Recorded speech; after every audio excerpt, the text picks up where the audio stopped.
दोस्तों आज की इस वीडियो में हम जानेंगे कि हम एचडीएफसी बैंक से पर्सनल लोन किस तरह से अप्लाई कर सकते हैं। पर्सनल लोन लेने के लिए यहाँ पे दो तरीके होते हैं। एक तो आपका अगर एचडीएफसी बैंक में अकाउंट है, उसे आप रेगुलर बेसिस पे यूज़ कर रहे हैं, तो कई बार आपको एचडीएफसी बैंक खुद से सजेस्ट करता है कि आप इतने तक का लोन ले सकते हैं, 1 लाख, 2 लाख, 5 लाख, जो भी उनको ठीक लगता है। अगर आप एचडीएफसी बैंक अकाउंट को रेगुलर बेसिस पे यूज़ नहीं कर रहे हैं, तो कई बार हमें लोन की ज़रूरत पड़ती है, तो हम खुद बैंक में अप्लाई करते हैं और हमारे सिबिल स्कोर के आधार पे बैंक हमें बताता है कि आपको कितना लोन दिया जा सकता है। तो ये दो तरीके होते हैं। तो इस वीडियो में हम जानेंगे कि हम किस तरह से एचडीएफसी बैंक से लोन ले सकते हैं, टर्म एंड कंडीशंस क्या रहती हैं, क्या क्या डॉक्यूमेंट देने होते हैं, अप्लाई करने का प्रोसेस क्या रहेगा, यानी कि आपके सभी सवालों के जवाब आपको इस वीडियो में मिल जाएंगे।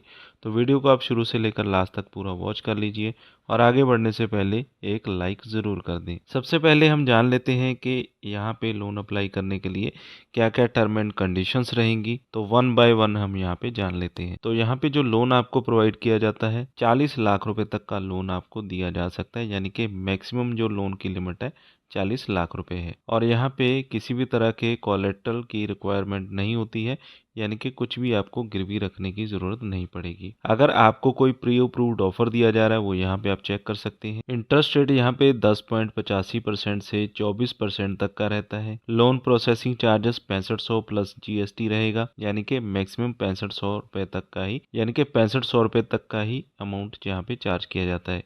एज आपकी 21 से 60 साल तक की होनी चाहिए, तभी आप यहाँ पे लोन ले सकते हैं। एम्प्लॉयमेंट की बात करें तो आप प्राइवेट लिमिटेड कंपनी या पब्लिक सेक्टर अंडरटेकिंग कंपनी किसी में भी आप काम करते होने चाहिए। वर्क एक्सपीरियंस आपका कम से कम 2 साल होना चाहिए और मिनिमम नेट मंथली इनकम आपकी 25,000 रुपये होनी चाहिए। डॉक्यूमेंट की बात करें तो आपके पास वैलिड आपका कोई भी passport, ID card, driving licence, Aadhaar card, इनमें से कोई भी एक हो सकता है। और 3 महीने से लेकर 6 महीने तक की आपसे बैंक स्टेटमेंट ली जा सकती है, जो कि बैंक के पास ही होती है, उन्होंने सिर्फ देखनी होती है और उसी बिहाफ पे आपको जो लोन है वो प्रोवाइड किया जाता है। और जितने भी आपके एक्स्ट्रा सवाल होंगे वो आपको F&Q में मिल जाएंगे।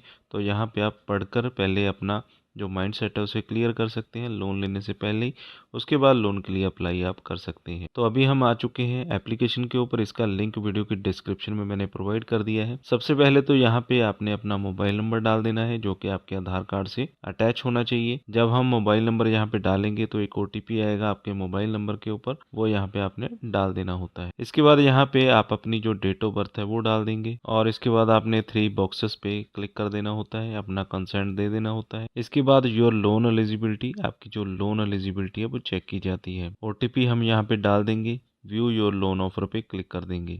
तो यहाँ पे आप देख सकते हैं हमें जो प्री अप्रूव्ड ऑफर दिया जा रहा है 1 लाख रुपए का, यानी कि हम HDFC बैंक से 1 लाख रुपए तक का लोन ले सकते हैं। तो मेरा यहाँ पे अकाउंट है और इसीलिए मुझे यहाँ पे पहले से ही HDFC बैंक ने यहाँ पे लोन ऑफर कर दिया है। तो 5,000 से 1 लाख रुपए के बीच में मैं कोई भी अमाउंट ले सकता हूँ और पूरे का पूरा 1 लाख का अमाउंट भी यहाँ पे मैं ले सकता हूँ। इसमें जो लोन का पीरियड रहेगा 12 महीने, 24 महीने, 36 महीने, जितने भी यहाँ पे मंथ हमें चाहिए होंगे लोन को वापस करने के लिए, यानी कि जितने मंथ की हम किस्तें बनवाना चाहते हैं तो उतने मंथ यहाँ पे हम सिलेक्ट कर लेंगे और उसी हिसाब से हम लोन को यहाँ पे रीपेमेंट करेंगे। तो यहाँ पे हम लोन सेलेक्ट कर लेते हैं 30,000 रुपये का। लोन का जो पीरियड है हम सिलेक्ट कर लेंगे यहाँ पे 12 महीने का, यानी कि 12 महीने में हम 30,000 का जो लोन है वो यहाँ पे वापस कर देंगे। EMI हमारी बन जाएगी 2,750 रुपये। मंथली रेट ऑफ इंटरेस्ट लगेगा 1.5%, यानी कि 1.50%। तो जो प्राइवेट बैंक्स होते हैं उनमें जो इंटरेस्ट रेट है अक्सर आपको थोड़ा ज़्यादा ही लगता है, बजाय कि आप सरकारी बैंक से लोन ले रहे हैं। और जैसे जैसे आप बैंक में लोन लेकर वापस करते रहते हैं तो थोड़ा बहुत फ़र्क पड़ता रहता है। आपका जो इंटरेस्ट रेट है वो भी कम होता जाता है और आपका टेन्यूर है वो बढ़ा दिया जाता है, यानी कि आपको ज़्यादा फैसिलिटीज़ दी जाती हैं। कंटिन्यू पे यहाँ पे क्लिक कर देंगे। तो यहाँ पे 30,000 का जो हमारा लोन है, EMI अमाउंट 2,750 रुपये है।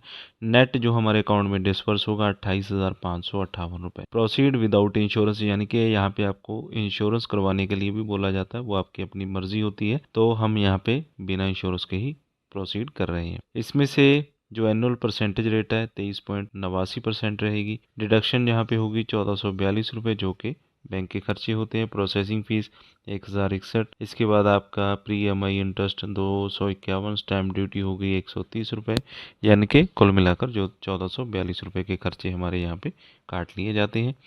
और बाकी का जो नेट डिसबर्सल अमाउंट है 28,558 रुपये, वो हमारे बैंक अकाउंट में ट्रांसफ़र कर दिया जाता है। इसके बाद यहाँ पे आपने योर एम्प्लॉयर्स नेम यानी कि कंपनी का नेम बता देना होता है कि आप कहाँ पे काम करते हैं, एम्प्लॉयर आपका कौन सा है, और आपका जो ऑफिस एड्रेस है उसकी पूरी डिटेल आपको इन 3 लाइन्स में डाल देनी होती है। तो हमारी जो रिक्वेस्ट है वो प्रोसेस हो चुकी है। 28,558 रुपये हमारे बैंक अकाउंट के अंदर क्रेडिट कर दिए जाएंगे। तो प्रोसीड पे क्लिक करना होता है। 1 से 2 स्टेप और कंप्लीट करना होता है जिसमें ई साइनिंग होती है, आपके मोबाइल नंबर पे OTP वगैरह आते हैं। इसके बाद आपका जो लोन अमाउंट है वो आपके बैंक अकाउंट में ट्रांसफ़र हो जाता है। अगर आप भी HDFC बैंक से लोन लेना चाहते हैं, लिंक मैंने वीडियो के डिस्क्रिप्शन में दे दिया है, वहाँ से आप अप्लाई कर सकते हैं। और इसके अलावा और भी RBI रजिस्टर्ड कंपनीज़ के मैंने लिंक्स दे रखे हैं जो कि बिना इनकम प्रूफ के भी आपको लोन प्रोवाइड करती हैं। 50,000 रुपये तक का लोन आप ले सकते हैं। फिलहाल इस वीडियो में बस इतना ही। वीडियो अच्छा लगा हो तो लाइक और शेयर करें। चैनल पे अगर पहली बार है तो सब्सक्राइब कर लें, साथ में दिए गए बेल आइकन को ज़रूर दबा दें।